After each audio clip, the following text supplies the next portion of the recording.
Bonsoir à tous, bonsoir à toutes, bienvenue dans le Tailgate Talk, votre émission du jeudi soir. On revient sur toute l'actualité NFL et l'actualité du foot US aussi en Europe. On va avoir une petite page Europe aujourd'hui avec notamment la franchise préférée de Jules, les London Warriors, mais on en reparlera tout à l'heure. Garde le meilleur pour la fin. Oui, on garde le meilleur pour la fin. Peut-être Wade qui va nous rejoindre pour parler d'Europe à la fin de l'émission s'il a fini son interview de son côté avant. On salue bien évidemment tous ceux qui sont avec nous dans le chat et qui seront avec nous pendant toute cette soirée. Avec moi aujourd'hui pour débriefer tous les sujets d'actu, mon Yaya pour le podcast Tailgate. Salut Yaya, comment ça va? Salut Flav, salut à tout le monde. Coucou dans le chat qui est pas encore... Ils arrivent. Voilà, voilà, Marie, toujours fidèle au poste, Marie, salut. Marie la première, voilà. Oui. Salut, voilà. Mon Nathieu est là aussi, Nathieu Van Ball, comment ça va? Eh bien, toujours un plaisir de venir passer cette soirée avec vous. Coucou le chat, coucou les gens qui écoutent en podcast, et bien sûr, à tout le monde.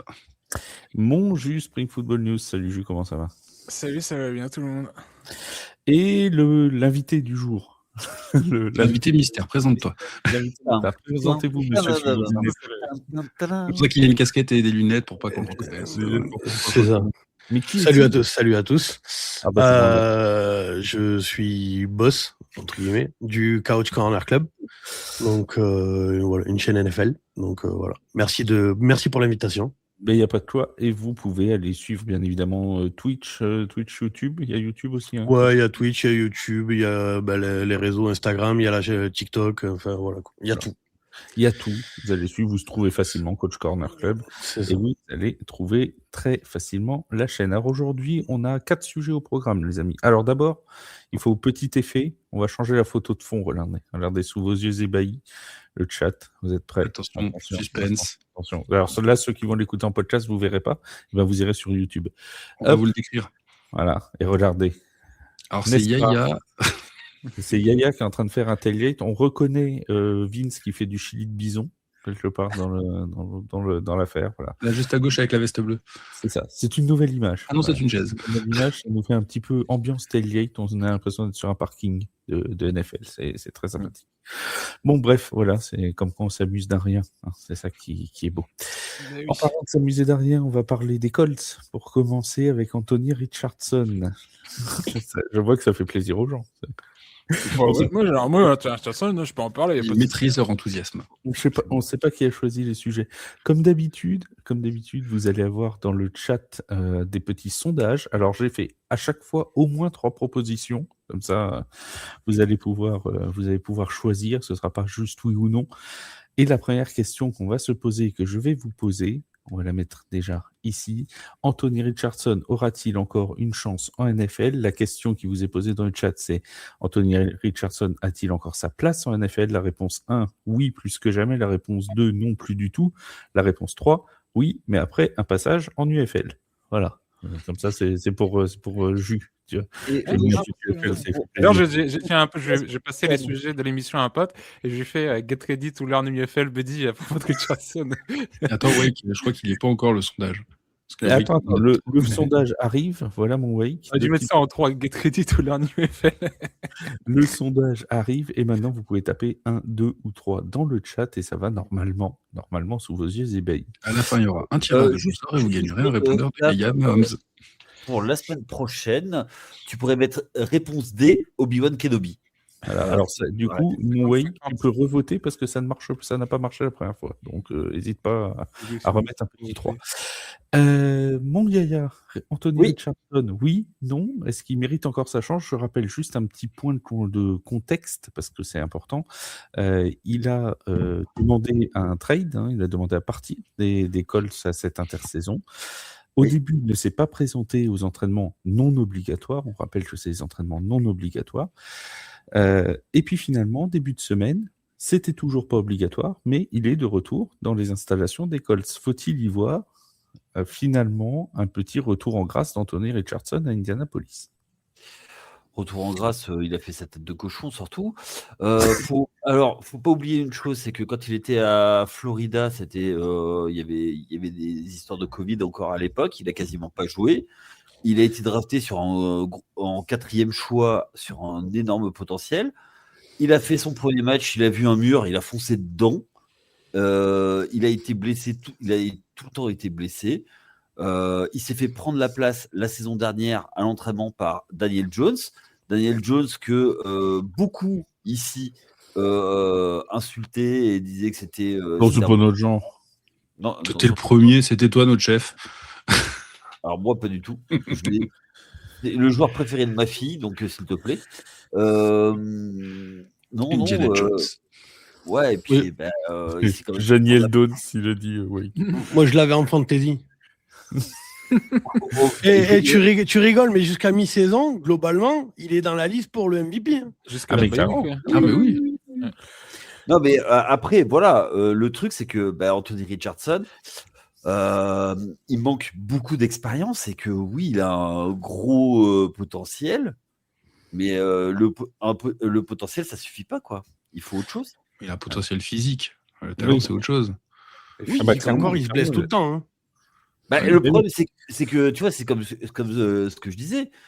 Il y a un mur, il va pas ouvrir la porte, hein, il va foncer dans le mur porteur. Hein. T'imagines Richardson avec Cam Scatebout. Ah bah oui. Oui, non, mais après aussi, le problème, c'est qu'il a une précision. Enfin, d'où la réponse D aurait été intéressante, c'est qu'il a la précision d'un Stormtrooper. En 2024, c'est 47% de passe complétée. Alors, moi, je pense que c'est plutôt, tu vois, dans Spaceball, les assauts, tu vois. En plus, si je me trompe Excuse-moi, pas, je je dois passer dans le train.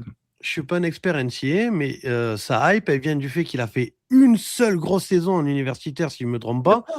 Même pas. Elle était même pas Même- complète en plus. Elle était pas Même complète, pas. il a fait 4 matchs.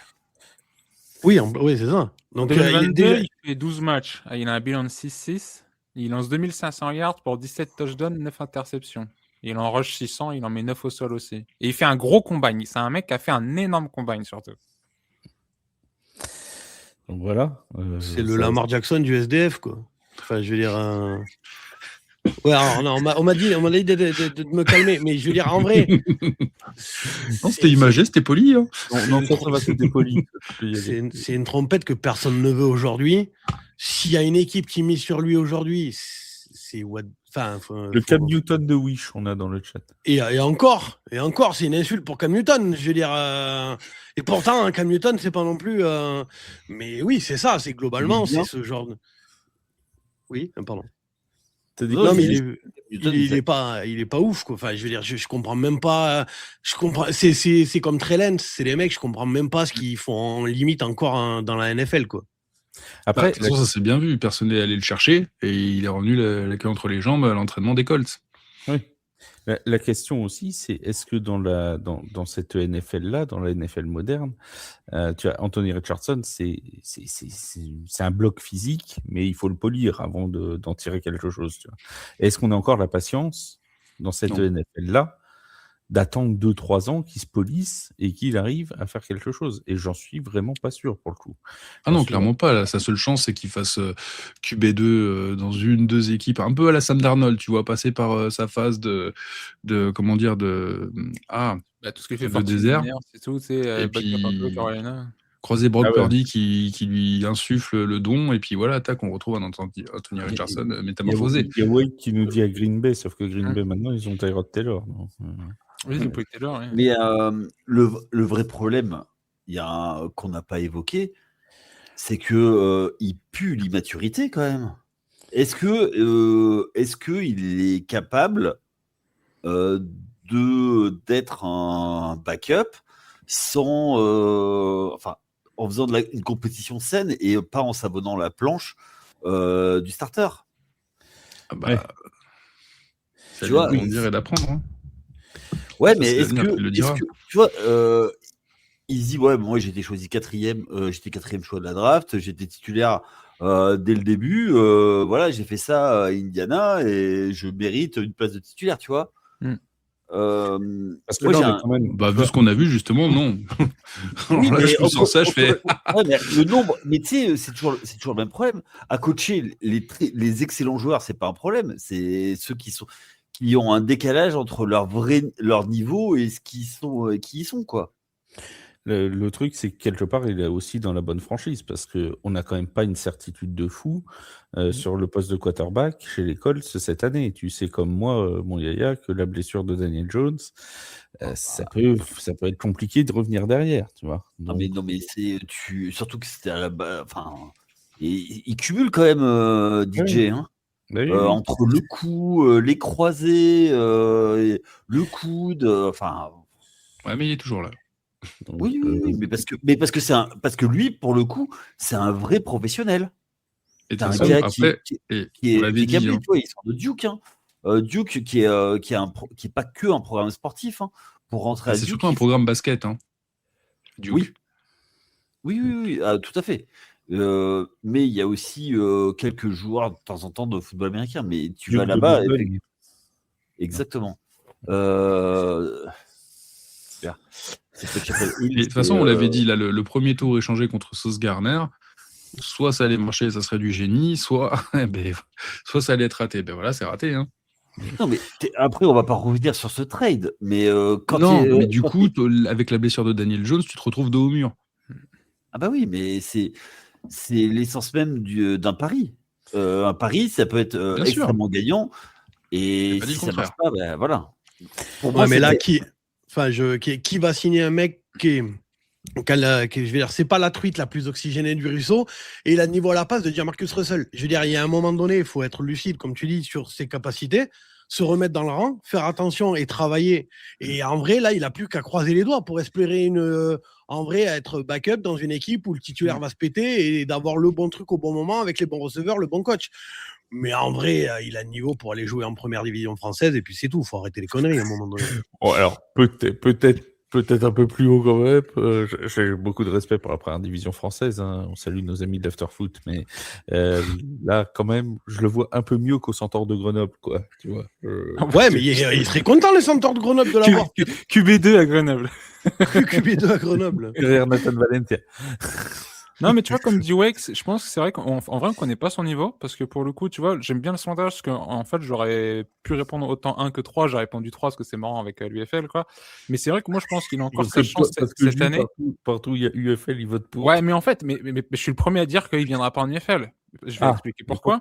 Ouais, Parce que déjà, donc, bon, là, il va sur ses 24 ans. Il a 24 ans le 22 mai, là, je viens de voir. Donc, 24 ans, je crois que toi, c'est l'âge de Diego Pavia. Donc, Diego Pavia, toi, il est pris en UDFA. Bon, Anthony Richardson et Pavia, en fait, ils ont quasiment le même temps de jeu en NFL, hein, tu vois, alors que Pavia vient de débarquer. Donc, en fait, c'est ça. Richardson, on n'a pas de tape sur lui. On n'a pas de film. On n'a rien. Il n'y a rien. Qu'est-ce que tu veux quelle équipe prend Richardson en disant ah ouais, j'ai vu qu'il a prouvé en NFL. Ben, sa saison rookie, elle était maudite. Il a fait une passe une fois. Et entre ses 21 et ses 24 ans, il est tout le temps blessé. Qu'est-ce qu'ils vont en NFL? Ben, on ne sait pas. On n'a pas la réponse. Est-ce qu'il viendra en UFL pour trouver du temps de jeu, avoir des films? Non. Il a pris le pactole à la draft. En UFL, je rappelle, vous êtes payé 70 000 $ la saison. Après les taxes, il y a un peu moins d'argent. Ils vont pas venir pour 70 000 $ la saison, les QB qui ont été draftés au premier tour, et même autres positions. Donc, c'est délicat. C'est pour ça qu'il n'y a toujours pas de Trey Lance en UFL, alors que c'est un mec qui croit du Yet. Mais ça vient, toi, je pense qu'on commence à voir justement. Et oui, en NFL, la practice squad paye mieux que l'UFL, et un QB2, t'es bien payé. Donc non, il reste en NFL, c'est ce que il va faire ce qu'a fait Trey Lance, tu vois, depuis qu'il est plus aux Niners, tu vois, c'est tout. Ouais, il va tourner dans les practice squad, dans la vidéo que j'avais fait. Et moi, je suis d'accord avec ce dit, c'est que c'est bien de le garder pour avoir de la depth, là, de la profondeur chez les Colts, parce que t'es pas sûr. Et donc, je pense qu'ils vont peut-être pas mal donner de. Toi, il y a deux équipes un peu là qui sont en position délicate pour leur training camp. C'est les Colts, les Chiefs. Alors, chez les Chiefs, si on va donner pas mal de reps à Justin Fields, parce que pour le coup, il y a forte chance qu'il joue en week-end. Attends, juste une seconde. Pour Pierrot dans le chat, et qui nous dit je vote 1, je crois qu'il faut juste que tu écrives 1 si tu veux que le vote soit pris en compte. Voilà. Il faut mettre juste le numéro. Mais tu vois, ils vont devoir répartir un peu des reps entre les QB, parce que c'est vrai que si Daniel Jones ne peut pas tout faire dans le training camp, tu as besoin de plusieurs quarterbacks. C'est limite, il leur faudrait 5 QB comme ils ont les Ravens en ce moment-là, parce que tu as besoin d'un peu d'assurance en ce moment chez les Colts. Et est-ce qu'on se ferait pas d'ailleurs mardi prochain Ah oui, tiens, j'en tiens à préciser que la semaine prochaine, on prend le rythme foot US en Europe, c'est-à-dire que on va avoir un jour de décalage sur le podcast NFL. Maintenant, on fera le live EFA, ELA, non, pas ELF, EFA, FLE le lundi soir. Podcast qui sera diffusé le mardi matin, et le podcast NFL sera donc diffusé maintenant le mercredi matin et non plus le mardi comme c'était le cas avant. Et peut-être qu'on va faire un sujet sur les Browns, les Ravens, c'est tout le week-end prochain. Et ça peut être ça peut être sympa, surtout que on va pas dire quoi, mais oui, Yaya est en bye week la semaine prochaine. Par contre, on a une petite surprise. Flav, il paye en bisous, Wake. Ouais. Flav, il paye mon Wake, il te payera à manger le jour des mousquetaires. Non, mais Ça va faire beaucoup d'argent. Trop cher, ça. Ah ouais. T'es sûr que t'as le budget. Qui te dit que j'ai pas négocié avec John McKeon de la nourriture gratuite? Ah. Eh oui, voilà. C'est ça le truc. Donc voilà. Donc tout ça pour dire que dans le podcast de mercredi, vous allez avoir une petite surprise. Mais voilà, on n'en dira pas plus. Est-ce qu'on a fini? Non, Jules, il était en train de parler encore. Non, j'ai fini. Mais je pense que tu vois, il est dans sa dernière année où il faut qu'il prouve un truc. Sinon, ouais, je pense que d'ici 3 ans, il aura fermé sa fenêtre NFL en tant que starter. Ça sera juste un backup, c'est tout, quoi. En vrai, les jeunes, vous nous avez fait un sondage, j'ai mis 3 choix, vous nous avez mis 3 fois 33%. Il est serré le sondage, c'est intéressant. C'est une blague ou quoi? C'est une plaisanterie, vous allez me faire ça. Alors, je sais qui c'est qui a mis 1. Ah, voilà, c'est bien, il y a quelqu'un qui nous a. Eh ben non. C'est moi. Ça continue à voter, vas-y, voilà, Merci d'avoir tranché. Non, il n'y a pas tranché. Non, alors attends, moi je propose de retirer le 1 vote 1 parce que c'est quelqu'un qui dit finale du Super Bowl. Donc, voilà. Ah bah je suis d'accord là je suis d'accord. Voilà. N'hésitez pas à aller réécouter le podcast de lundi, hein, notamment la 52e minute. Cette malheureuse glissade de Vince qui, au bout de 50 minutes, a fini par nous parler de finale du Super Bowl.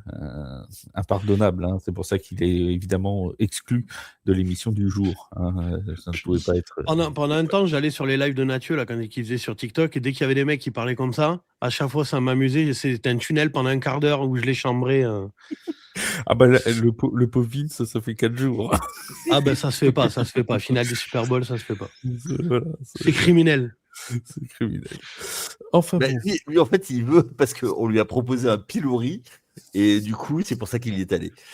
On avait une transition parfaite parce que Boss parlait de criminels et on allait parler des Giants. Donc c'était plutôt bien comme transition, je trouvais. Les Giants de New York, un nouveau coach, un quarterback qui enflamme toute la sphère. J'ai oublié de mettre fin au sondage. Hop. Qui enflamme toute la sphère médiatique. Un running back que tout le monde adore, une défense qui se reconstruit, une ligne offensive qui a été améliorée, semble-t-il, avec notamment un choix de draft assez haut, 2 choix d'ailleurs dans les 10 premiers choix. Finalement, est-ce que ce serait pas l'année de la renaissance pour les Giants de New York? En plus, on a un fan des Giants ici, donc ça tombe très bien, l'un des seuls de France. Ah mais j'en ai un chez moi aussi. Ben voilà, tu vois. Ouais, mais le tien, il est mi-Giant, mi-Steeler. Il y en a mi-Texan. Ça fait 3000, hein, ouais, ça fait des tiers, du coup. Les questions pour le chat. Les Giants vont-ils aller en play-off en 2026? Réponse 1, oui, c'est certain. Réponse 2, non, mais ils n'en seront pas loin. Réponse 3, non, ils seront aussi nuls qu'en 2025. On lance le chat tout de suite. 1, 2 ou 3, vous votez. Mon Yaya, est-ce que c'est l'année de la renaissance pour tes Giants? Toi qui me dis qu'ils font une fois sur 10 au Super Bowl, là, 1 an sur 10 au Super Bowl. Non, un Super Bowl par décennie. Ils sont trichés, eux, contrairement à d'autres, pour quelqu'un qui est dans le chat. Ça va dans le bon sens. En fait, j'ai l'impression que c'est le 2e étage de la fusée, là, pour l'instant. Le premier étage, c'était nettoyer les finances, ce qui a été fait pendant depuis l'arrivée de Joe Shane, c'est-à-dire donc depuis 4 ans. La ligne, effectivement, a été renforcée par Sissi Manoa.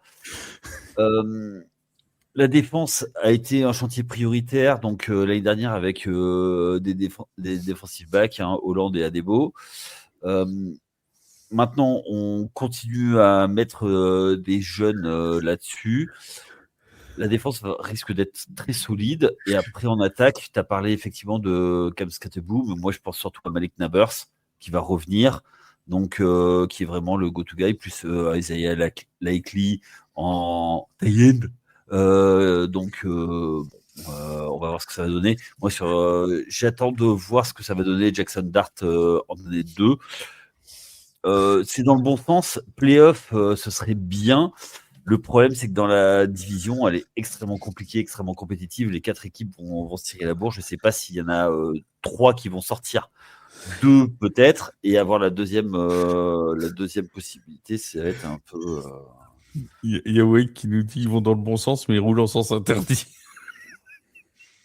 Et puis écoute, alors, Wake, nous en tout cas, notre coach, il va pas Cancun avec ta maîtresse. Tu vois ce que je veux dire, parce qu'on sait ce que c'est, The Cheater. Ça fait beaucoup de scandales quand même. Alors là, qu'est-ce qu'on sait? Je sais pas, peut-être Carbo. Oui, c'est vrai qu'il n'y a pas de grand rapport. Mais lui, attends, tu sais quoi? Il se fait pas choper.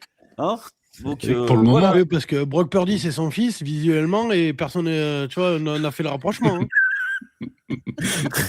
Mais tu coupes les 2 visages, tu les mets côte à côte. C'est les mêmes. À mon avis, il a des trucs à expliquer à sa femme, Arbo.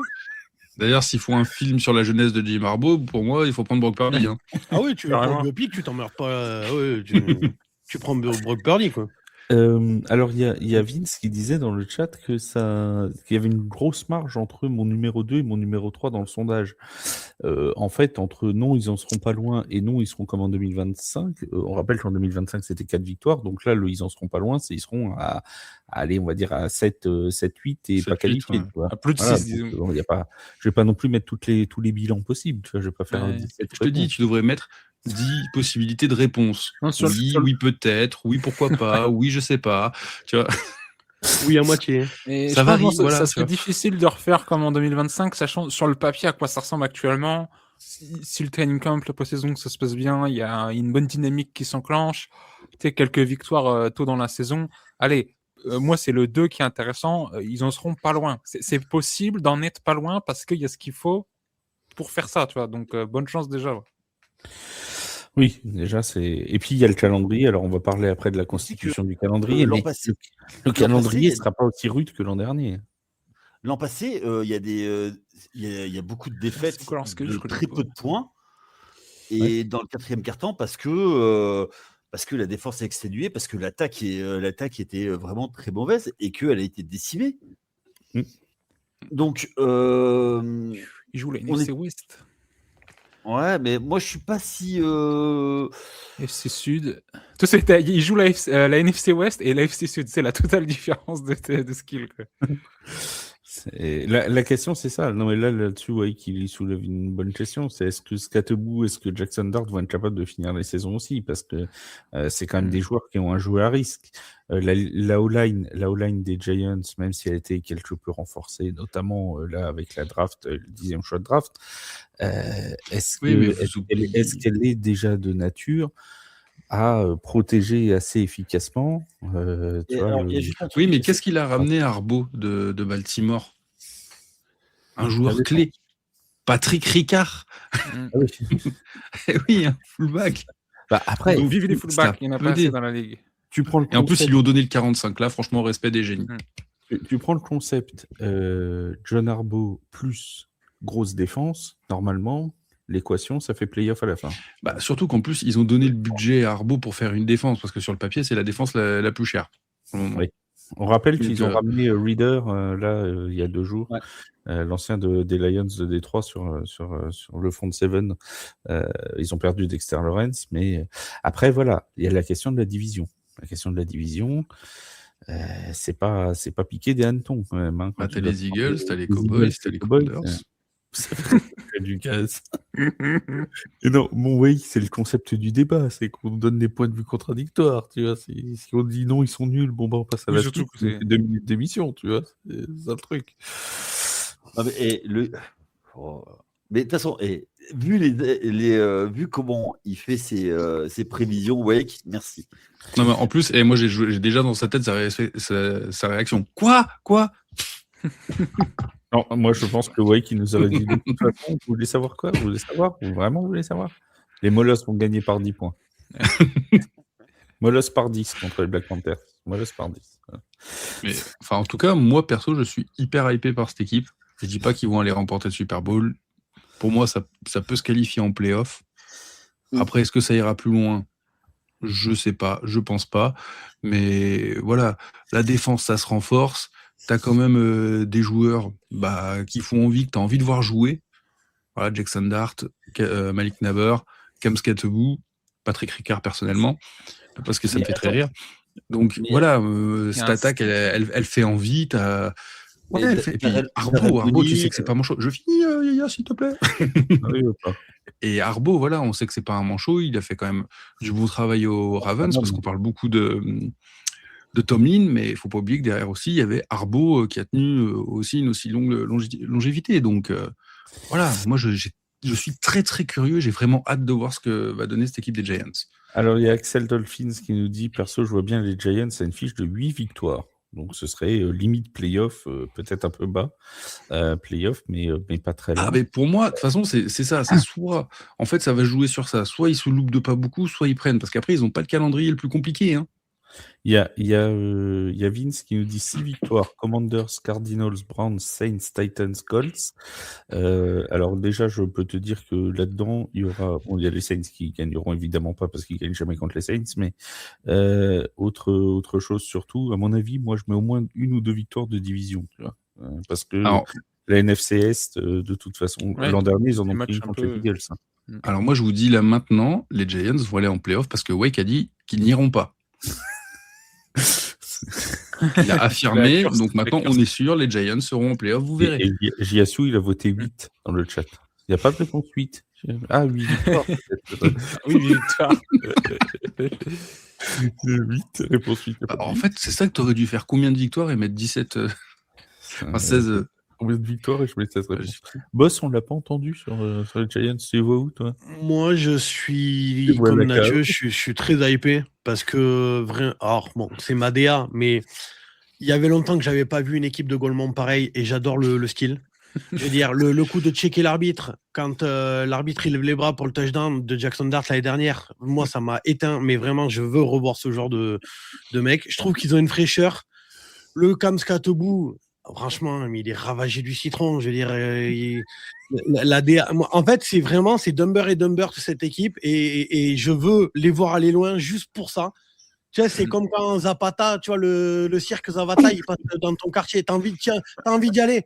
Juste pour ça. Je veux dire, tu t'en fous à la limite de les voir gagner ou pas. Tu veux les voir checker l'arbitre. Tu veux voir Cam Skattebo mettre des plaquages sur des actions où il n'y a pas du tout besoin d'un plaquage. Mais tu vois, c'est ce genre de truc, quoi. Et je trouve qu'ils amènent une fraîcheur. Je trouve qu'ils amènent quelque chose. Je pense en plus que Philadelphie, c'est la fin de la fin. Je veux dire, à un moment donné, ça va se voir que Jalen Hurts, il a même pas le niveau pour jouer en Détroit française. Donc, je reste persuadé qu'il peut y avoir une qualification. Anthony, c'était les Centaures de Grenoble. Par contre, Jalen Hurts, c'est même pas de la Détroit française. Jalen, si tu nous écoutes. Régional. À Toulouse, je l'ai proposé aux Scorpions de Muret, en banlieue de Toulouse. Ils m'ont dit non, c'est bon, on va se débrouiller avec ce qu'on a, t'inquiète pas. Hein. Donc, ça se voit qu'il sait pas faire des passes, l'autre. Hein. Donc c'est pas mon. Je pense que Philadelphie, ça va se casser la gueule. Je pense que les Giants peuvent se qualifier in extremis. Après, qu'est-ce qu'ils vont faire en playoffs? C'est toujours pareil. Les playoffs, ça dépend surtout sur qui tu tombes. Tu vois, c'est un peu de la chance. Comme d'ailleurs les Eagles l'ont eu quand ils ont fait une saison à affronter Riri Fifi Loulou. Après, ils affrontent les Niners qui jouent avec McCaffrey comme quarterback. Les Giants qui n'étaient pas rentrés sur le terrain et ils se retrouvent au Super Bowl comme par magie. Donc les playoffs, tu peux jamais savoir à l'avance. Mais je pense pas que ça ira bien loin en playoffs. Mais je trouve qu'ils ont quelque chose. Et ils ont une jeunesse, un truc qui fait que j'ai envie de les voir aller loin. Pour moi, le problème, c'est les receveurs. En fait, que le spectacle continue le plus longtemps possible, quoi. Ouais, voilà, je veux voir Zavata le plus. Vas-y, frérot, mets ton nez rouge et vas-y, quoi. Continue, fais poète, quoi. Mais. Non, mais je sais pas, je trouve qu'il y a un truc et que. Il n'y a, pas dans les autres équipes, il y a NDA, il y a un truc, il y a un nouveau coach qui est quand même pas une trompette, tu vois ce que je veux dire, c'est pas Sirianni. Donc il y a moyen d'arriver à faire quelque chose avec cette équipe. J'ai envie de voir ça et je trouve que justement le côté cool qu'ils amènent. Alors oui, Jackson Dart va peut-être falloir qu'il arrête d'essayer d'aller marquer sa tête. Je veux dire, c'est pas Tagovailoa, tu vois. Et il peut pas se permettre de reprendre des tampons comme il a pris contre les Patriots, là où il fait l'hélico et tout ça, machin, l'année dernière. Va falloir qu'il se protège un peu plus. Mais j'ai envie de les voir aller loin. Mais je pense quand même que ça se fait sortir globalement au premier tour de playoff, même s'ils risquent à se qualifier. Parce que Daniel Jones, je rappelle, avait réussi à passer le premier tour contre les Vikings. Donc bon, on verra. Avec un second Barclay de ouf et la première bonne choc saison cousine. Voilà. Tu minimises tout de suite.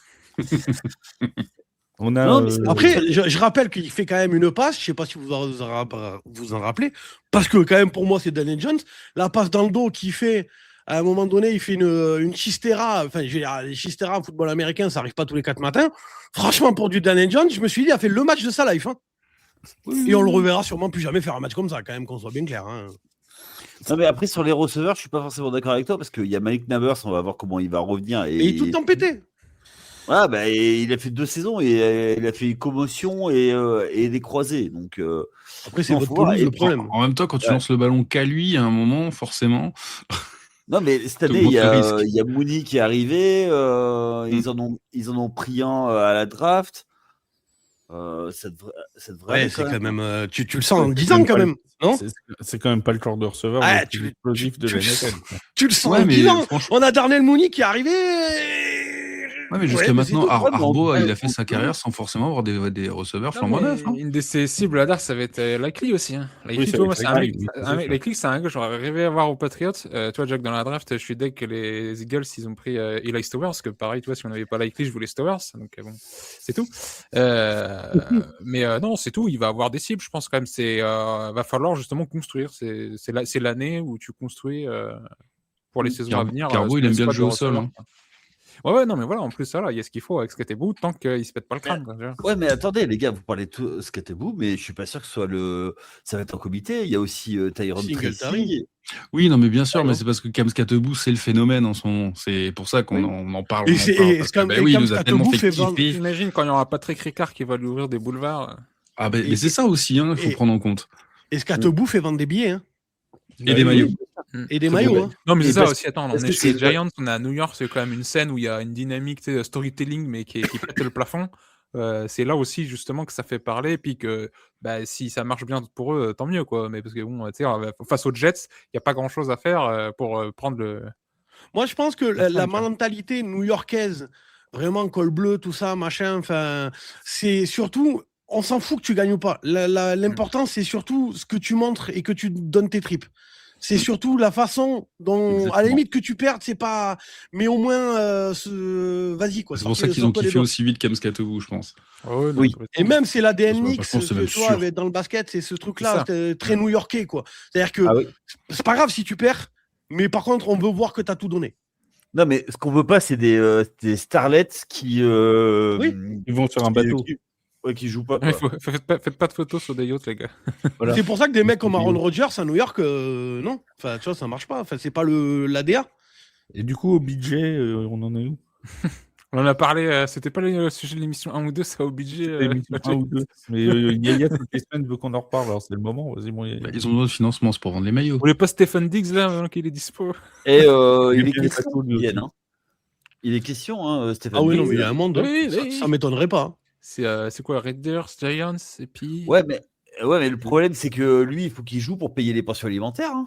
Et alors là, fait la moyenne du QI entre Jackson Dart, Skatebout et Stephen Diggs. Et là, vraiment, là, pour le coup, oh là là là, le trou noir intersidéral. Ils se parlent entre eux, ça crée un trou noir, je te le dis. Hein. Entre l'huître et le bulot, quoi. Tu vois, c'est à peu près. Ah là, là pour le coup. Manque plus que Dick et Metcalf, ils débarquent chez eux, et là... Ah, j'achète. Ah, je veux voir ça. On parlait de Starlet. Il irait pas, lui, Metcalf. Avec la... Non. Oui, non. C'est ça. C'est la DA qui marcherait pas. Quoi. Bon, les amis, on va clore le sondage avec une assez nette avance pour le non, ils ne seront pas en playoff, mais ils n'en seront pas loin. Donc voilà, de l'amélioration pour cette saison des Giants, mais pas encore assez pour aller jusqu'en playoff d'après nos amis du chat. On passe à la dernière, on va au troisième sujet parce qu'après il y a le sujet Europe. Troisième sujet, un sujet calendrier en NFL. Pourquoi ? Parce que la révélation du calendrier doit avoir lieu la semaine prochaine en NFL. Et c'est toujours... Alors, il y a des gens qui s'en fichent complètement. Il y a des gens pour qui, de toute façon, bon, bah, t'as le calendrier que tu as et tout. Et puis, il y en a d'autres qui voient une certaine importance. D'ailleurs, il faut rappeler que la révélation du calendrier aux États-Unis, c'est un vrai show. Hein. C'est une émission qui dure des heures et des heures sur le NFL Network pour présenter les match-ups de chacun, etc. Parce que selon si tu joues en début de saison un tel ou en fin de saison un tel, c'est pas toujours pareil. Bon, la question qu'on va vous poser dans le chat, c'est pour vous, quel est le critère numéro 1, et je dis bien numéro 1, pour définir un bon calendrier ? Est-ce que c'est la force des adversaires ? Est-ce que c'est l'ordre des matchs ? Donc par exemple, jouer les Chiefs en premier ou en 18, est-ce que c'est ça pour vous qui est le plus intéressant ? Est-ce que c'est la distance parcourue ? Parce qu'on sait que ça joue de plus en plus les distances en avion, notamment, qui sont parcourues au cours de la saison, ou l'emplacement de la bye week. Il y en a qui préfèrent avoir une bye week tôt, d'autres une bye week tard, d'autres une bye week en plein milieu. Vous nous dites, vous, ce qui est le plus important pour vous, 1, 2, 3 ou 4 dans le chat. Bon, Yaya, pour toi, c'est quoi un bon calendrier ? Tu préfères quoi, toi ? Tu veux un calendrier pas trop dur ? Tu veux un calendrier avec une bye week bien placée ? Tu veux quoi ? Ouais, la bye week bien placée, quand même, j'avoue, c'est hyper important. Une bye week en 5, par exemple, ça Bah, c'est un peu. Après, si tu veux, après, ça dépend. Si t'es une équipe qui est en reconstruction, c'est pas grave. Si t'es une équipe qui veut aller en playoff, et vaut mieux que ce soit plutôt aux alentours de la week 10 ou 11. Très bien. Après, la force des adversaires, forcément, ça rentre. Et c'est surtout les divisions avec qui tu croises qui sont importantes. Alors, il y a des ça peut être traître. Ouais, et après, tu vois, par exemple, si tu croises avec l'AFC Nord, il y a quelques années, tu disais, oh là là, cette année, ça va, hein, t'as les Bengals et les Browns. Bon, voilà. Et les Steelers. Et puis avant, t'étais en mode super, j'affronte la FC South. Et là, cette année, quand même, c'était un peu plus compliqué, quoi. Attends, il a dit quoi sur les Bengals ? Ouais, alors, il a un problème avec les franchises de l'Ohio. Tu lui balance 2-3 eliminings tout à l'heure et ça ira, ça le remettra en place. Voilà. Il aime pas l'Ohio. Et j'y ah non, mais attends, alors, les franchises où ça fait n'importe quoi, c'est bon. Hein. Et on dirait les Jets. Je peux pas lui donner tort, la gratitude. On a été sympa avec les Giants. On a dit que du bien, et voilà comment on est remercié. Ouais, mais là, je peux pas lui donner tort. Même moi, j'en ai marre. Donc, à un moment donné, il a raison. Hein. Tiens, boss, oui, non, je sais. Tu veux une bonne nouvelle pour tes Bengals ? Est-ce que tu veux une bonne nouvelle ? Enfin, mes Bengals. Alors, on va rétablir une vérité. Moi, je suis juste fan de Joe Burrow. Je suis pas fan des Bengals. Voilà. Oui, on est à côté à l'église. Voilà. D'ailleurs, on a créé un club, si vous voulez adhérer. Le club du soutien de Joe Burrow. Voilà, pour l'instant, il n'y a que nous deux, mais voilà. Donc, les bureaux de chaises. Les 5 cigares, les amateurs de cigares. Parler, oui. Non. Les 5 équipes qui ont le calendrier le plus facile, et là je pense le force des adversaires pour la saison 2026, sont en 1 les Detroit Lions, qui auront le calendrier le plus simple. En 2 les Saints, en 3 les Bengals, en 4 les Browns, en 5 les Jets. Voilà. Ouais, mais moi je suis pas fan de ça. Pour celles qui ont les calendriers les plus difficiles, le calendrier le plus difficile sera pour les Cardinals, avant les Dolphins, les Panthers, les Cowboys et les Rams. Voilà. Ah ouais, donc tu vois, t'as une différence entre toi, les Cardinals, équipe qui est en PLS et qui va avoir un calendrier très dur, les Dolphins, et les Jets, équipe en PLS qui a un calendrier facile. Et les deux vont donner le même résultat en fait. Hein. Mais après, de toute façon, dans tous les cas, tu sais pas parce que tu as des équipes. C'est vrai, il y a personne qui fouille dans le chat. Non, dans le chat, non, mais je pense que ça réfléchit. Pareil, j'ai du mal à voter. Hein, il y a des bons choix. Déjà, moi, je vais éliminer l'avion. Je veux dire, l'année dernière, si je ne me trompe pas, c'est les Bengals qui avaient le plus court, le moins d'heures de vol, entre guillemets. Bon, on a vu que c'était de la merde, ou alors c'est parce que la défense, elle prenait le bus, j'en sais rien, mais je veux dire, il s'est passé quelque chose, visiblement, tu vois. Toi, l'avion, c'est un truc qui est juste évoqué au moment du release du calendrier, parce qu'on parle justement de qui traverse le plus avec les matchs internationaux. C'est vrai que ça prend de l'ampleur avec le fait que plus d'équipes jouent. Mais les 49ers, c'était en playoff. Et je crois que, de mémoire, il me semble que l'équipe qui avait le plus d'heures de vol en tout sur la saison, donc les Bengals c'était le moins, et le plus c'était les Seahawks. Comme quoi, je veux dire. Non, pas sûr. Je crois que c'était 49ers ou Rams. Non, je crois que c'était les Seahawks. Quasi sûr, mais peut-être je me trompe, mais à 90%, je suis sûr. C'est pas un facteur. Enfin, je sais pas comment ça peut être un facteur si impactant. En fait, je crois me souvenir, tu sais, dans le truc en off-season, tu sais, t'as un peu des classements des équipes qui sont notées, tu sais, ce qui se passe dans les franchises et tout. Et il me semble qu'il y avait eu un truc des joueurs qui se plaignaient. Ah ouais, quand j'étais dans cette équipe-là, l'avion c'était bien, là c'était moins bien. Mais à la fin, ça joue pas. Enfin, c'est du blabla de off-season, justement, avant la saison. Les deux qui ont parcouru le plus de kilomètres en 2025, c'était les Chargers et les Rams. Et voilà, donc c'était les Rams. Et les Rams, ils ont fait quand même un sacré parcours. Et après, c'était Seattle en 3. Ah, tu vois. Oui, donc la côte ouest. Et ils gagnent le Super Bowl et les Bengals, ils ont le moins et ils vont même pas en playoff. Donc, tu vois, l'avion, je pense pas que. Ça reste des millionnaires qui voyagent en hôtel. Des fois, en saison, quand il y a une panne. Dans des avions de luxe, je pense pas que ce soit vraiment un problème. Et puis en plus, surtout qu'ils arrivent en avance, ils sont à l'hôtel, ils ont eu le temps de se remettre du jet lag de 2 heures qu'ils ont eu, oulala. C'est pas les pour le truc international. 8 heures de bus. Pour le truc international, va falloir qu'il s'y fasse, parce que d'après ce que j'ai compris, Roger Goodell, il a dit que lui, ce qu'il veut, c'est un match chaque semaine en Europe. D'ici dans le monde. D'ici 2 ans. Tu joues un match, donc à la fin, tu rajoutes le kilométrage international pour toutes les 32 équipes. Bon, c'est bon, tout le monde pète son kilométrage. Pour la saison 2026, les 49ers de San Francisco vont faire encore plus, vont battre le record de kilomètres qui appartenait donc aux Chargers l'an dernier. Avec ils vont à Melbourne. Ils vont à Melbourne, ils vont chez les Giants 5000 miles. Ils vont à Atlanta, ils vont à Mexico City aussi. Donc en tout, ils vont faire 38 250 miles. C'est Greta Thunberg qui va être contente. Après, pour les Niners, ça peut être bénéfique parce que d'après ce que j'ai compris, plus ils passent de temps loin de chez eux, moins ils se blessent les mecs. Bisous à Greta. Oui, moins ils sont près de la centrale, mieux ça va. C'est ça, donc bon, ça, à la limite, ça peut être pas plus mal finalement pour les Niners. Non, et puis en plus, des fois, il y a des trucs. Il y avait, c'était les Ravens, je sais plus où ils avaient fait un match, et du coup, plutôt que rentrer à Baltimore, ils étaient allés à une université à côté du match qu'ils avaient à faire après pour se préparer. Tu rejoues à 3 km à la semaine d'après. Depuis tout à l'heure, vous me dites la distance parcourue, on s'en tamponne, et tu n'aurais pas dû mettre un avion sur la couverture, mais ça fait 10 minutes qu'on parle de la distance parcourue quand même. Pas de problème, on va parler du confort des toilettes dans les avions. Alors, je veux pas dire, mais bon. Et donc, ça, on l'élimine. Ok, d'accord. Donc, il nous reste l'ordre des matchs. Vous en fichez, vous, de jouer les Giants en 1 ou les Giants en 17 ? Ça peut donner des équipes qui ont plus de mal indirectement un impact lié à la force de tes adversaires. En fait. Oui, ça peut être chiant si tu affrontes une équipe où, effectivement, qui est ultra forte et à force de blessures, à la fin, elle est nulle. Tu dis, moi, j'aurais préféré l'affronter à la fin parce qu'il n'y a plus personne dans l'équipe. Jouer en week 16 qu'en week 1 l'an dernier. Ceux qui vont jouer, comme je disais là, les Chiefs en début de saison, ça va être Justin Fields, c'est pas Patrick Mahomes. Déjà, t'abordes le match différemment. Quoi. Mais les Seahawks, je crois pas qu'il y ait eu un très bon moment la saison dernière pour les affronter. Alors, il y en avait un meilleur en début de saison, quand même. Avant la trade deadline. Avant la trade deadline, parce qu'à la trade deadline, ils ont récupéré Rashid Shaheed. Et du coup, tout de suite, ils sont passés dans une autre dimension. Moi, je pense que pour les Seahawks, c'était plus qui arbitre, qui compte, parce que quand on t'accorde un TD parce que t'as ramassé le ballon dans l'embut, voilà. Oui, mais j'ai fait une vidéo dessus qui explique pourquoi c'était valide. Ouais, c'est bon.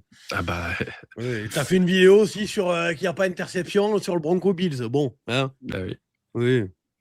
Ils étaient en bye week en semaine 8 et après ils ont eu qu'une défaite, la défaite là contre les Rams où je te dis. Oui, il y a un ballon ramassé dans la même zone.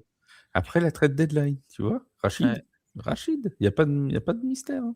Pour moi, l'argument numéro 1, c'est c'est la force des adversaires. Pour moi, le truc, et tu le vois avec les Eagles quand ils sont allés au Super Bowl, là, le premier contre les Chiefs, ou comme je l'ai dit tout à l'heure, toute la saison, ils affrontent Riri, Fifi et Loulou. Ils se tapent les Giants qui sont pas rentrés sur le terrain en playoff. Ils se tapent les Niners qui jouent avec leur 3e quarterback et après c'est McCaffrey qui balance des ballons. Donc c'est vraiment, là pour le coup, t'as affronté trompette et trompette toute la saison, t'arrives au Super Bowl. Donc il y a plein d'équipes comme ça. Tennessee, je crois, il y a l'année où ils sont premiers seed, là, il y a 3 ou 4 ans, c'est pareil, ils affrontent que des trompettes. Et Tannehill, il se fait bouffer en playoff et ça passe pas. C'est vraiment pour moi ça qui fait vraiment l'argument massu de la force des adversaires. Si t'affrontes que des 4 Ouais, mais ça, on le sait. C'est ce que j'essaie de dire depuis tout à l'heure, c'est que c'est On très sait parce que. qu'après. Oui, vas-y. Non, mais en fait, la force des adversaires, on le sait qu'après. Parce que, tu vois, par exemple, qui pensait que Indiana ferait une bonne. Ah non, mais c'est pour ça que tu peux pas juger un Qui calendrier pensait que les maintenant. Seahawks feraient une aussi bonne saison? Moi, je pense que tu juges un calendrier sur l'instant T. Parce que, et puis même, tu as des équipes, chaque année, c'est comme ça. Tu as des équipes où elles vont faire 0-6. Et puis après, elles vont défoncer tout le monde derrière. Et tu as d'autres équipes comme les Eagles, je crois, il y a 2 ans, où c'est pareil, ils font quasiment sans faute. Ils affrontent les Niners. Ils commencent à leur mettre 20 points. On se dit, putain, les Niners, ils vont les trucider. Et finalement, ils en prennent 40 par les Niners. Et derrière, dégringolade. Et je crois qu'ils gagnent plus un seul match jusqu'au playoff. Ouais. Donc, Oui. c'est Après- vraiment la dynamique d'une équipe. Et donc, juger un calendrier sur ce que tu attends maintenant. Les Seahawks, personne ne les attendait. La preuve, c'est que moi, j'ai fait un pari à la con sur ma chaîne. Les Seahawks, personne ne les attendait à ce niveau-là. Donc, c'est l'instant T. C'est qui ils ont. Oui, Est-ce qu'ils mais ont le eu truc, leur c'est que tout quarterback le monde en blessé la parle semaine déjà, d'avant alors qu'en fait, on sait pas. Oui, non, mais là, Et puis, à mon avis, c'est pour faire. Parce que NFL Network, il faut bien qu'ils trouvent des trucs pour payer les journalistes toute l'année quand il n'y a pas de match, c'est tout. Mais je pense pas que ça ait un réel impact. Tu as des équipes qui vont. Les Panthers, avec Sam Darnold, quand ils commencent il y a 3 ou 4 ans, ils font 6-0. Ils défoncent tout le monde avec Sam Darnold. Et puis derrière, que des défaites. Donc bon.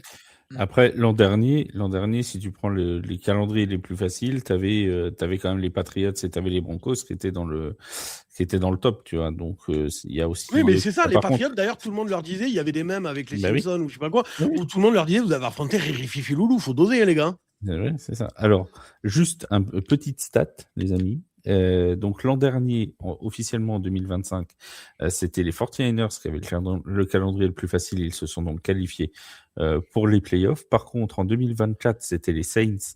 Ils avaient manqué les playoffs. En 2023, c'était les Falcons. Ils avaient manqué les playoffs. Les Falcons. En 2000... C'est les Falcons. Les Falcons. Ah, après 2024, Bon, les Falcons 2023, c'était pas Je joli. vais m'occuper de toi, Yaya, faudra pas pleurer. les Saints 2024, c'est pas Derek Carr qui se pète en plein milieu de la saison aussi? Si. Ouais, donc bon, ça joue. Hein. Mais de toute façon, généralement, de par l'attribution des adversaires du calendrier, ceux qui ont les adversaires les plus faciles sont ceux qui n'ont pas réussi des très grandes saisons de la saison d'avant, puisque il y a le fait d'aller jouer les divisions, mais il y a aussi le fait de jouer des 4e de division si tu as fini 4e de ta division à toi. Donc, forcément, c'est pas forcément les meilleures équipes qui auront les calendriers les plus faibles. Tu vois. Après, j'allais faire une vanne, mais sur l'ordre des matchs, à la limite, et pourtant, ça me concerne. Mais tu te dis, si tu affrontes les Bengals, à partir de la week 4, tu as 50% de chance de ne pas jouer contre Joe Burrow. Oui, c'est donc, ça. C'est une bonne. Vas-y, tu tires contre ton camp, bah toi, ouais, d'accord. mais c'est un fait. Tu te décales- à l'église, tu te décales d'une place. Ou tu vas derrière, ok?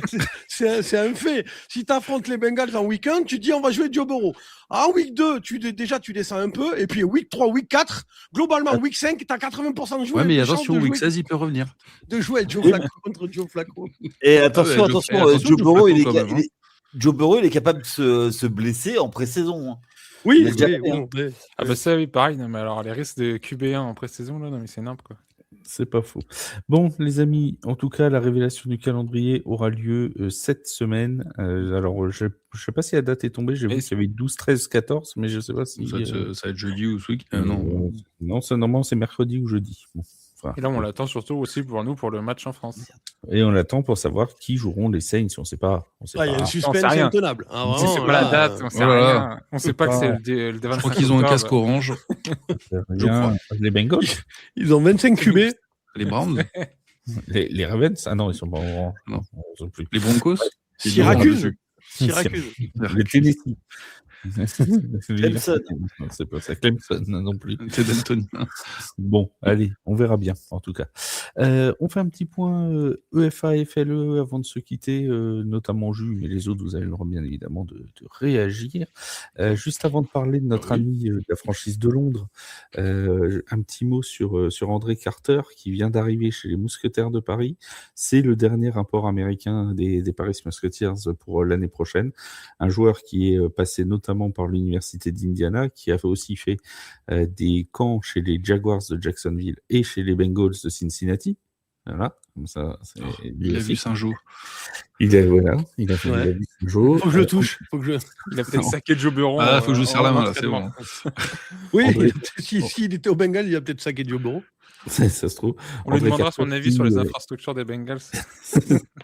Il est donc arrivé, et d'après les premiers échos qu'on a des entraînements, qui paraîtraient particulièrement, comment dirons-nous, solide, le gaillard. Tant mieux. Hein. Oui, bah, ils vont pas dire non plus, ah merde, on s'est trompé, il est nul.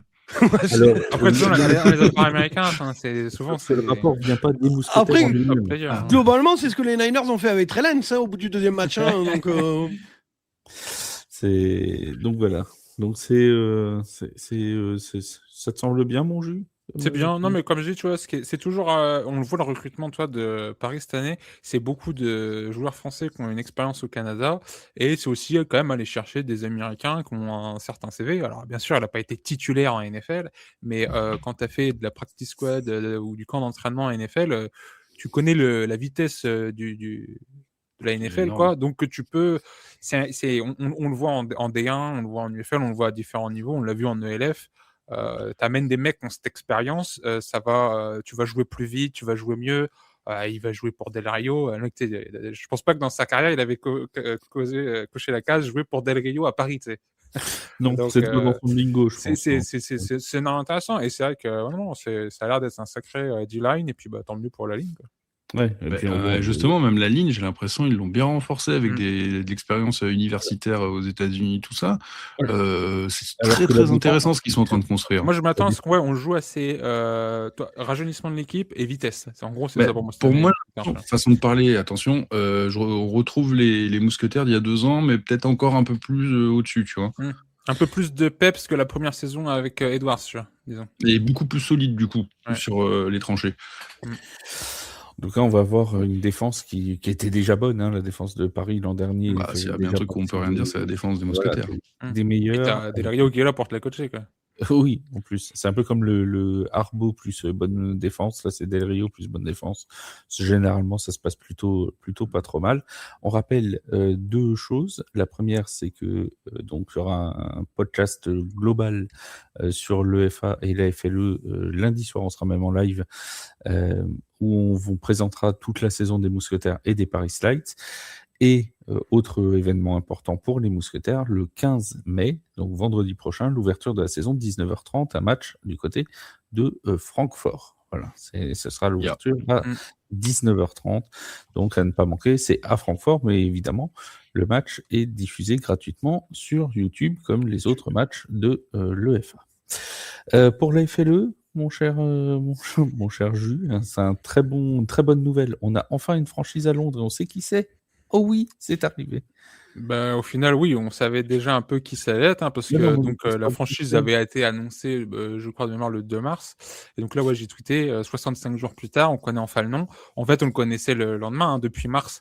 On sait qu'il y a cette rumeur le but, c'était d'absorber les London Warriors, qui était une équipe du championnat anglais. Donc en gros, pour résumer, l'équivalent de la D1 anglaise chez eux. Des absorptions de clubs, c'est un truc qu'on a déjà vu en ELF, qu'ils ont fait, par exemple... pour le Surge, quand ils sont allés chercher les Unicorns en JFL pour renforcer d'un seul coup, tu vois, le Surge, alors que c'était la pire équipe de la ligue. Donc ça existe. Et donc en fait, là, la rumeur de pourquoi ça a pris autant de temps d'annoncer le nom et le logo, c'était que potentiellement la FLE était intéressée de récupérer le nom des London Monarchs, qui était le nom de la franchise en NFL Europe à l'époque. Donc si vous avez suivi le LF, vous aviez vu déjà qu'il y avait plusieurs franchises qui avaient des noms qui étaient issus de la NFL Europe. Donc la NFL autorisait le LF à garder le naming, les droits et tout, pour utiliser ces noms d'équipes de NFL Europe en ELF. Par contre, on a vu justement quand il a commencé à avoir le split de la disparition de l'ELF et l'apparition de l'EFA et de la FLE, les franchises étaient plus sûres de garder leur nom. On avait vu le Rainfire, pareil, un nom issu de la NFL Europe, qui avait commencé à faire un sondage auprès des fans. On n'est pas sûr de garder Rainfire, on va essayer de trouver un nouveau nom avec vous. Et au final, au mois de décembre, ils ont vu avec la NFL a autorisé la Rainfire. On a appelé le Rainfire, du coup. Oui. Et au final, là, on l'a appris aussi récemment, le Galaxy, ça avait failli être le cas. Alors, Galaxy, à l'époque, en JFL, c'était Force Universe. Et ça a été dans l'étude aussi, au cas où ils ne pouvaient pas le garder. Et donc, le Galaxy, qui est en EFA, a pu négocier avec la NFL. Donc, avant, en fait, il fallait plus que ce soit l'ELF qui... On sentait que c'était l'ELF qui demandait la permission à la NFL de garder les noms des franchises. Et en fait, là, les franchises arrivent un peu à négocier solo avec la NFL pour garder les noms. Par contre, tu vois, le London Warriors, ça pèse à rien. C'est comme si tu demandais à un club de D1 en France de piquer un nom qui appartient à la NFL. Enfin, je pense pas que la NFL serait d'accord. Tu vois, enfin, tu pèses rien. Enfin, c'est NFL, c'est la réalité. Les Centaurs de Grenoble. Je sais pas, tu vois, les Bengals de Grenoble. non, mais c'est la réalité. Et donc, la rumeur, c'est qu'ils ont voulu essayer d'aller chercher London Monarchs. Je pense pas que la NFL ait voulu lâcher London Monarchs à la FLE ou même à n'importe qui. On attend justement une franchise à Londres en EFA pour 2027, par contre. Mais on sait déjà que la rumeur, ce serait peut-être les Guards. Il y a des namings qui traînent. Mais est-ce que l'UEFA n'irait pas essayer de tenter aussi de chercher London Monarchs? C'est quand même une marque intéressante.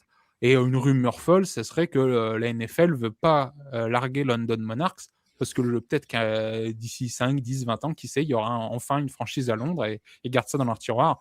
Bon, je pense pas. À la fin, c'est aussi la NFL, c'est la NFL, elle s'occupe pas tellement de ce qui se passe en Europe. Donc, en gros, ils sont allés chercher les London Warriors, ils les ont absorbés, c'est exactement le même club. Et au final, les London Warriors, voilà, il n'y a pas de mystère.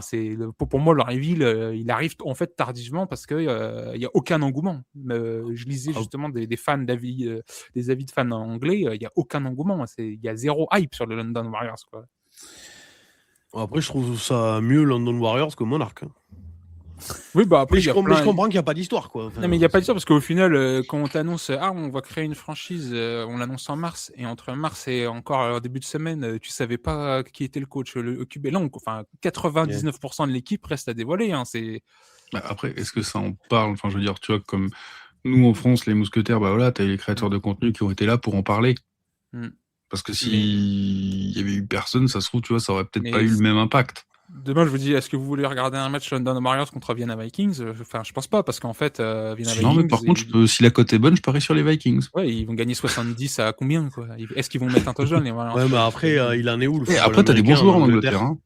Non, mais le football américain en Angleterre, c'est un peu, tu vois, niveau D1, D2 en France. Par contre, il y a un truc qui est intéressant là-bas qui s'appelle la NFL Academy. Si vous voulez voir une vidéo. Oui, Léo, il a fait une vidéo dessus. Hein. Ouais, Léo, il est allé faire une vidéo pour montrer le job de Matthew Beard à la NFL Academy. Je vous la recommande parce que ça explique très bien justement à quoi sert la NFL Academy. Et donc, il y a des jeunes Anglais, par exemple, qui peuvent aller plus facilement en CFB aux États-Unis. Et donc, c'est pas impossible, tu vois, qu'au final, c'est un pipeline super intéressant, la NFL Academy. Et en fait, je pense que pour le projet, tu vois, de Londres en EFA, qui prend plus de temps, vu que c'est 2027, ils peuvent peut-être mettre en place un truc, dire les mecs que vous avez formés ces dernières années, nous, on serait intéressés de les avoir en pro, en EFA.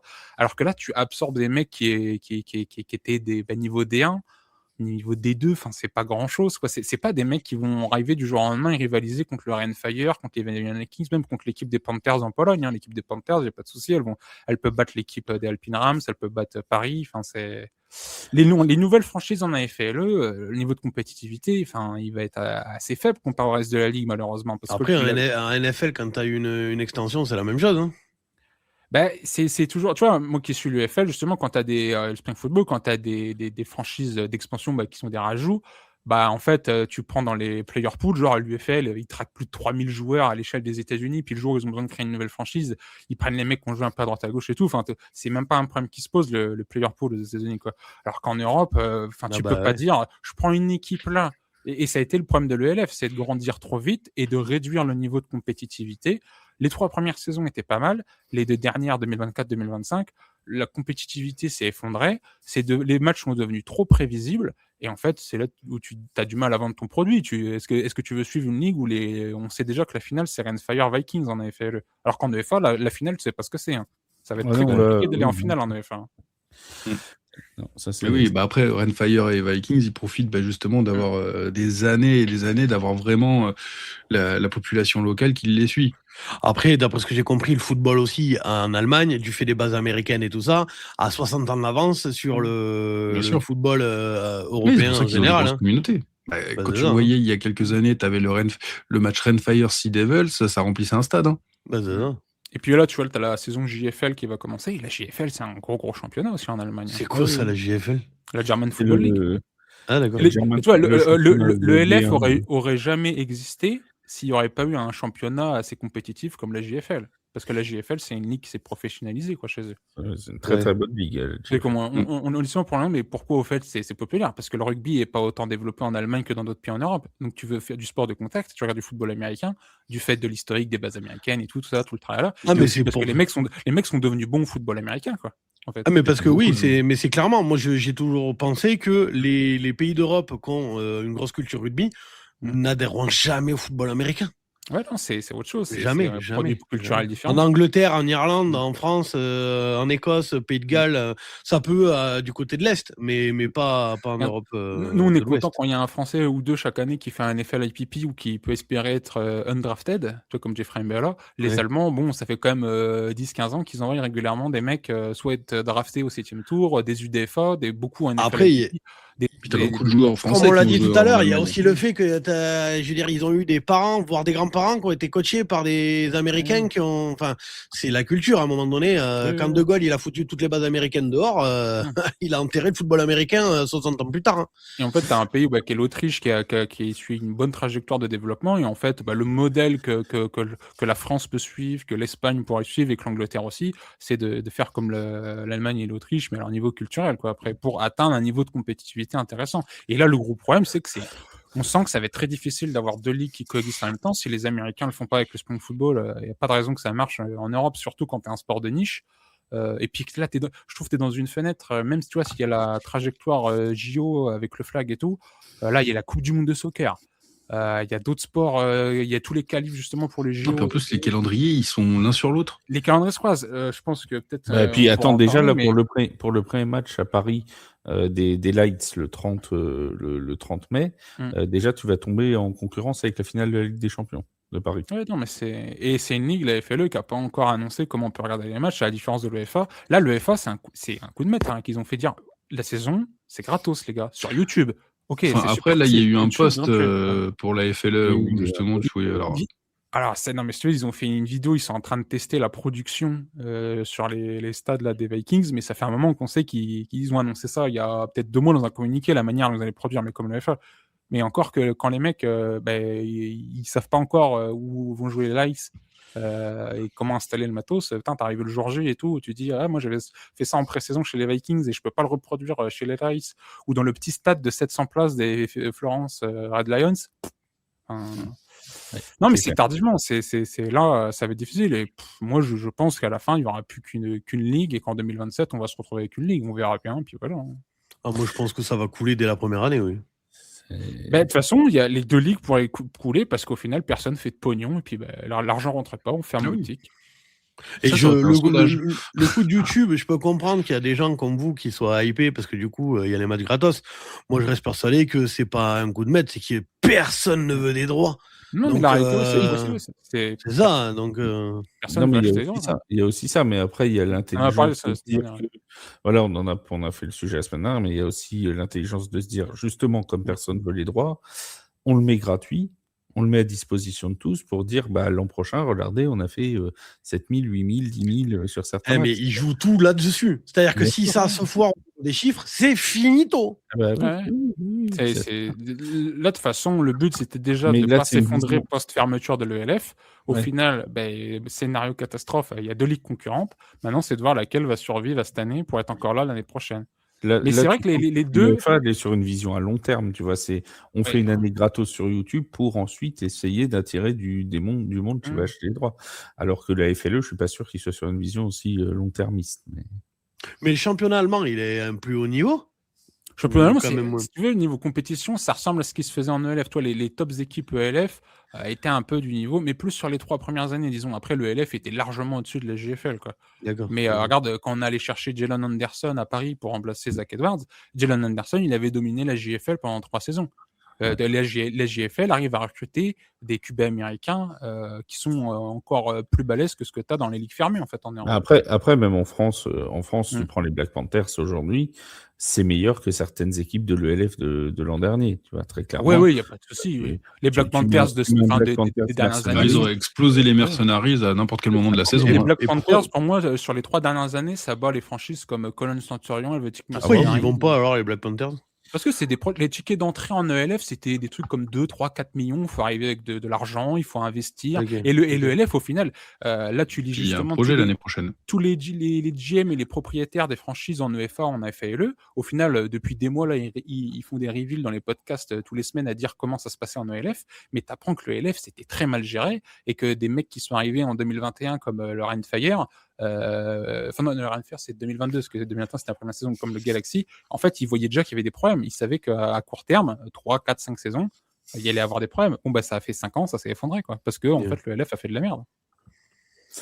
Voilà, c'est sur cette conclusion nous allons fermer cette émission. Tu vois, je pense que c'est une bonne conclusion. On est quand même content là qu'il va y avoir du football américain en Europe parce qu'il y aurait pu avoir un scénario catastrophe où ça ferme boutique, il n'y a plus. C'est quand même dommage. Quoi. Il y a des trucs... Enfin, c'est quand même exceptionnel là, le partenariat avec les Mousquetaires, les Saints. Il y a des trucs qui sont formidables pour le développement du football américain en France et à l'échelle européenne. Et moi, je souhaite quand même que le marché anglais qu'on attend justement depuis la première année de l'ELF, un des trucs qu'on évoque pas souvent aussi, mais c'est les visas. Et là, tu vois, le CEO de la FALE, il l'évoque souvent, il dit, mais comme l'évoquait Patrick Ezoumi en ELF, c'est qu'avec l'Angleterre et tout, le Brexit, les problèmes de visa reviennent souvent sur la table, tu vois. Et au final, on n'a pas de transparence au niveau de la Ligue, à savoir, c'est un problème ou pas, les gars? Non, c'est rien. Après, tant que tu as un passeport, logiquement, ça passe. Et c'est pour ça que le FA, ils ne l'ont pas fait tout de suite, parce qu'au final, tu sais que ça prend du temps de préparer une saison pour un club de Londres, sûrement dans une ligue fermée européenne. Ça va pas se faire comme ça du jour au lendemain. Et du coup, on avait fait une super conclusion et on a refait une phrase en plus. Quoi. Voilà. On peut conclure par Eli Manning n'est toujours pas au Hall of Fame. Voilà, c'est ça. Juste le programme donc, de la semaine prochaine. Du coup, il n'y a pas de playbook, hein, mon Yaya. Je dis pas de bêtises. Non. On n'a pas de chien à manger. Donc, le programme de la semaine prochaine, lundi soir en live, 21h, le live ELF EFA spécial début de saison des Paris Musketeers et des Paris Slides. Mercredi matin. C'est du ELF pour le podcast. C'est du ELF, je crois. Bon, EFA et FLE, bref, vous avez compris. Le podcast NFL, ce sera donc mercredi matin et le Tailgate Talk numéro 8, ce sera jeudi prochain, 21h30. Mon Mathieu, on te suit sur les réseaux sociaux, TikTok, Instagram, Facebook, bref, tous les réseaux comme d'habitude. N'hésitez pas, vous êtes les bienvenus. Voilà, vous êtes les bienvenus. Le Coach Corner, merci Boss d'avoir été avec nous. Merci pour l'invitation. Aussi sur TikTok, sur YouTube, sur le. Oui, c'est principalement YouTube et Twitch quand même. Voilà, YouTube, Twitch, bref. Après, c'est deux formats différents. Oui, voilà. Twitch, c'est pour les lives. TikTok, et YouTube, c'est pour les vidéos normales. D'ailleurs, on en a sorti une aujourd'hui. Là, on donne une note sur les drafts en NFC. Dans toute la conférence. Vous avez fait un gros boulot sur la draft, il faut le noter. Il faut quand même. Merci, c'est gentil. Un très très gros boulot sur la draft. Donc voilà, n'hésitez pas à aller voir les vidéos de Coach Corner et puis juste sur notamment sur X mais aussi sur Instagram, toute l'actu du Spring Football News, l'UFL, la FLE, l'EFA, bref. L'UFL et l'EFA. Il y a sur OF. tout sur le Spring Football avec voilà. Merci à tous de nous avoir écoutés, merci. Et le podcast, j'oublie, le podcast N1 en NBA aussi avec Yaya écrit, c'est le podcast WNBA. Tu aurais pu me le rappeler, moi Yaya, j'ai fait oublier. Oui, c'est vrai. Bah là, les playoffs sont à fond, donc et la saison de WNBA va bientôt repartir. T'as un Instagram aussi. Vous écoutez. Oui, il y a un Instagram, le podcast. Bon, il n'est pas très très actif. Voilà. On vous dit donc à tous à très vite sur Tailgate, sur le Coach Corner, sur la page de Mathieu, sur la page de Jus. Bref, portez-vous bien tous. Une très bonne fin de semaine à tous et à très vite sur Tailgate. Salut tout le monde. Salut. Salut.